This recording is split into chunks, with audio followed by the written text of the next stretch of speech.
मैं आज SSC office गया और मैंने एक एप्लीकेशन दी कि भाई ये सारे टीचर्स हैं जो आपसे मिलना चाहते हैं, 4-5 टीचर्स का नाम दिया जो एसएससी में पढ़ाते हैं कि भाई ये आपसे मिलना चाहते हैं और बताना चाहते हैं कि एसएससी में ये रिफॉर्म्स की जरूरत है। उन्होंने एंटरटेन ही नहीं किया। उन्होंने कहा आप इतना हीरो क्यों बन रहे हैं, बच्चों को तो कोई परेशानी नहीं है, बच्चों को परेशानी होगी तो वो आकर खुद मिल लेंगे। तो भैया सवाल आपको पूछना पड़ेगा, आवाज आपको उठानी पड़ेगी। मैं साथ खड़ा हूं, आपके हर कदम पे खड़ा हूं, कभी आपको अकेलापन नहीं फील होगा। अगर आप प्रयागराज में रहते हैं तो इलाहाबाद में भी एसएससी का ऑफिस है, वहां जाके सवाल पूछिए, बट इस प्रॉब्लम से निपटना तो पड़ेगा। अगर आप बर्दाश्त करते रहेंगे तो ये प्रॉब्लम हर दिन और बढ़ती चली जाएगी। अगर आप दिल्ली में रहते हो तो वहां जाकर सवाल पूछना पड़ेगा। टीचर्स को भी कहो कि आप एटलीस्ट हमारे पीछे तो खड़े रहो। आप सोचिए देश में इतने बड़े बड़े शिक्षक हैं, खान सर जैसे टीचर्स अगर इस मुद्दे पे बोलेंगे तो मीडिया के थ्रू सवाल एसएससी चेयरमैन और सरकार तक भी पहुंचेगा और उनको भी पता चलेगा कि हमारे सिस्टम में कितनी अनफेयरनेस है। बट आवाज उठानी पड़ेगी। मैंने भी खान सर से गुजारिश की, मैं फिर उनसे और गुजारिश करता हूं स्पेशली, आप भी अपने थ्रू आवाज टीचर्स तक पहुंचाइए और उनको कहिए कि आप हमारा साथ तो दीजिए, हम पढ़ लेंगे आपसे, हम आपका कोर्स भी लेंगे, सब कुछ करेंगे। क्या लगता है आपको, ले लेना सबका एक एक बार कोर्स।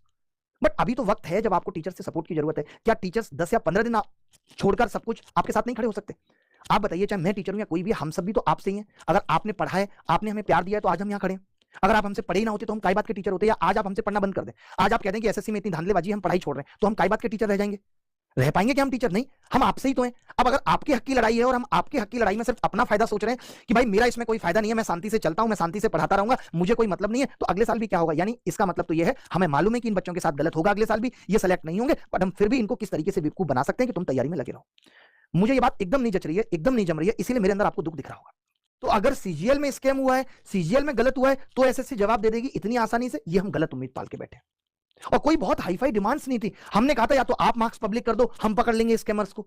आपने वो नहीं किया। आपको लगता है कि आपकी ईगो पे इससे ठेस पहुंचेगी, तो हमने कहा आप खुद स्कैमर्स को निकाल के रिजल्ट रिवाइज कर दो, जिससे कट ऑफ कम हो जाए और डिजर्विंग कैंडिडेट अंदर आ जाए। आपने इस पे कोई जवाब नहीं दिया कि हम मेंस एक ही शिफ्ट में लेंगे, उसमें नॉर्मलाइजेशन जैसा कुछ नहीं होगा। आप बताओ, जिस हिसाब से इन्होंने मेंस की डेट दे रखी है, वहां देखकर तो ये लग रहा है कि नॉर्मलाइजेशन वहां भी है और वहां भी ऐसा होगा, ये एक पेपर बहुत मुश्किल बना देंगे, एक आसान बना देंगे। एक पेपर में बच्चा 130 नंबर लाएगा, 130 तो आसान होते ही है ना, 130 नंबर का पेपर तो आसान आएगा ही, कितनी भी मुश्किल शिफ्ट हो, और वो तो हो जाएंगे 202 बन के, और वहां आप 130 लाएंगे, आपके नंबर आ जाएंगे 107। देखते रहना। आपको क्या लगता है कि ये नॉर्मलाइजेशन के थ्रू आपका मेंस में नहीं काटेंगे? बुरी तरह काटेंगे। हम क्या कटवाने के लिए बने? इसने काट दिया, इसने काट दिया, एसएससी काट रही है। किस किस से कटवाएं? क्या एसएससी ने अभी ये गारंटी दे दी कि हम पेपर का लेवल मेंटेन रखेंगे और मेंस में नॉर्मलाइजेशन से भी कोई नुकसान नहीं होगा? बताओ आप। क्या एसएससी ने आके इतना कह दिया कि जो 12-13 हजार बच्चे लास्ट 2 साल के सिलेक्टेड इस एग्जाम में बैठे हैं, उन बच्चों से भी बड़ी नाराजगी? मैं ऐसे बच्चों को भी जानता हूं जिनका एमईए हो गया और वो इस बार भी प्री एग्जाम में बैठ के 178 नंबर ला रहे हैं, जबकि उनको तो पेपर देना ही नहीं चाहिए था। बट अगर सब दे रहे हैं, जो कि आपको पता भी है कि हाई कोर्ट में केस चल रहा है इस वजह से, तो एसएससी कम से कम यही आके कह देती कि उन 12-13 हजार बच्चों की लिस्ट हमने अलग से बना देनी है, उनको वेटिंग लिस्ट में डालेंगे, या तो वो नौकरी ज्वाइन करेंगे, ये नौकरी ज्वाइन करेंगे।